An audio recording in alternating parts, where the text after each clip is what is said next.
Hello, everyone, and welcome to the Read with Noah Book Club. This is Noah. I'm Bill. Today we are going to read Wake Up, Rupert by Mike Twohy. Hopefully I'm saying his name right. We are reading a series of books today to see how much he can handle and how much he can attend to. So we're reading all sorts of books today. So hope you enjoy it. Anybody? Wake up, Rupert. Every morning, when the sun came up, Rupert the rooster crowed, "Cock-a-doodle-doo!" That was his job. He had to wake up Farmer Tim and his family and all the barnyard animals. You gotta sit down. No, I know, it's funny. But it was not a perfect job for Rupert because he had a terrible time waking up himself. He had to set 6 alarm clocks before he went to bed at night to make sure he didn't sleep past sunrise. Gentle with the book. Gentle with the book. You gotta be gentle. He hid them around his room in hard to find places. That way, by the time he got all the alarms turned off the next morning, at least one of his eyes would be open enough to see the sun come up.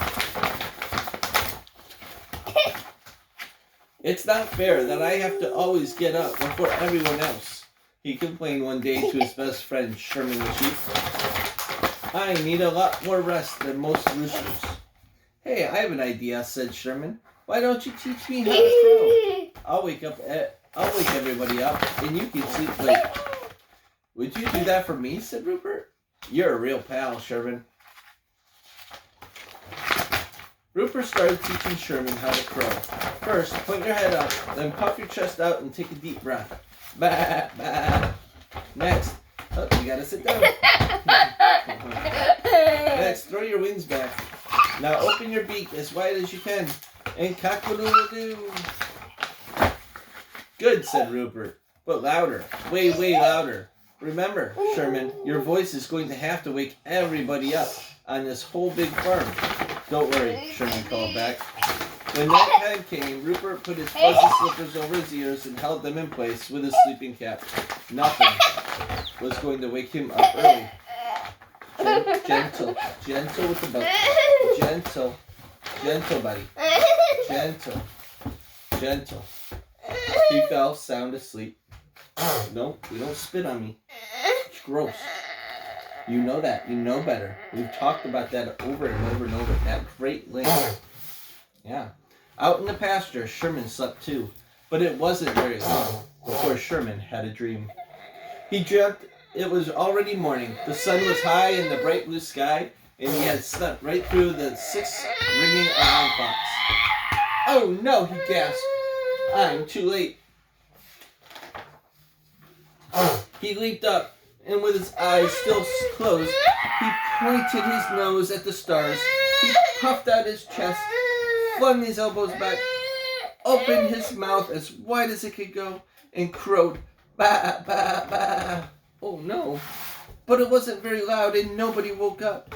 Sherman tried again, and then again, but he couldn't crow any louder.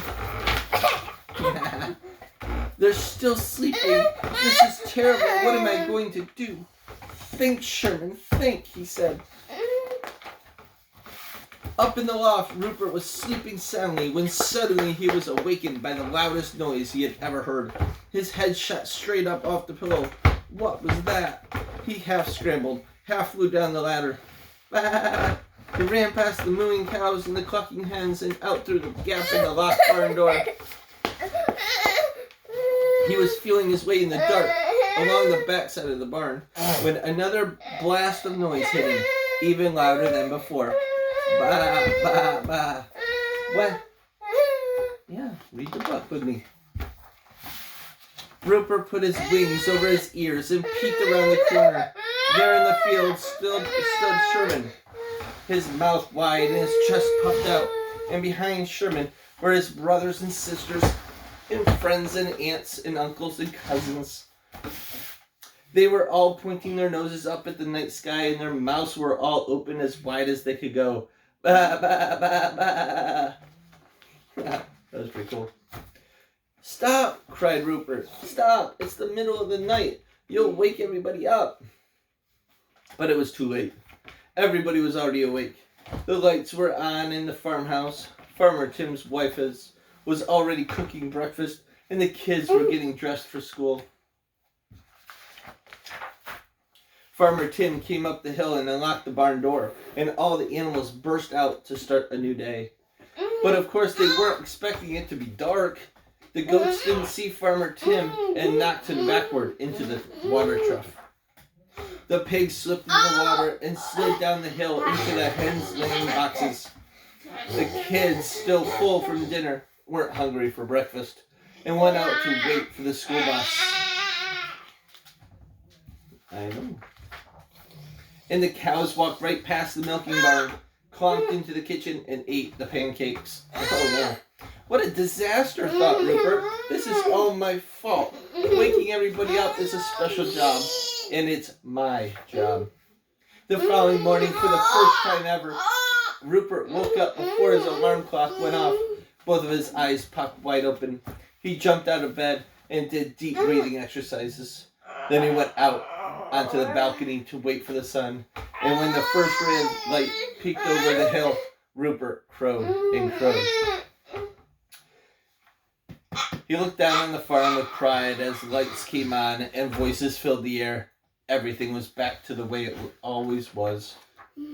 Well, almost. There was one thing that was new. After they all crowed in the middle of the night, Sherman and his friends and relatives loved how they sounded together and decided to form a chorus.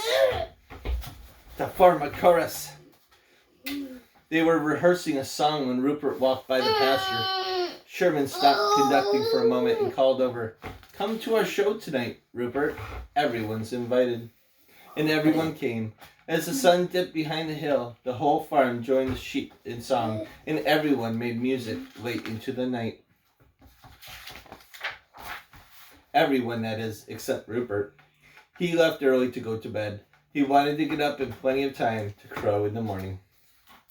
That was a good book. That was Wake Up, Rupert by Mike Twohy. How you doing, buddy? I know. Well, guys, I know. If you're watching, kind of seems like he's not enjoying the book and that sort of thing, but I really think he is, because he really loves books and listening to books. It's just, can't control his body yet. Can't control his behaviors yet. It doesn't understand. So, it's difficult. It's difficult to read with him, but I find it rewarding and well worth it. So guys, I hope you enjoyed the book. I gotta say it because he always likes me saying it.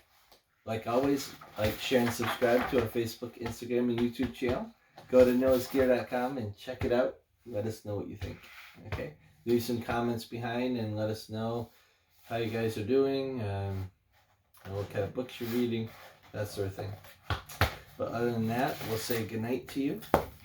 Good night. We gotta go pick up sister anyway. Alright. Take care, guys. I'll see you later.